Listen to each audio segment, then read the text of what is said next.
அடுத்ததாக பார்க்கக்கூடிய ராசிக்காரர்கள் துலாம்.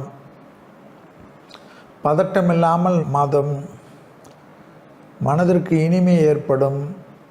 ரொம்ப நாட்களாக தேக ஆரோக்கியத்தில் இருந்ததுக்கு சரியான மருந்து மாத்திரைகள் கிடைக்கும். இருந்தாலும் ஸ்ட்ரெச்சிங் செய்து கொள்வது நன்மை. சுளுக்கு, கைகால் பிடிப்பு இதுதான் பிரச்சனை. நல்ல அனுகூலம் காணப்படும். உத்தியோகத்தில் கண்டிப்பாக ப்ரமோஷன் காணப்படும்.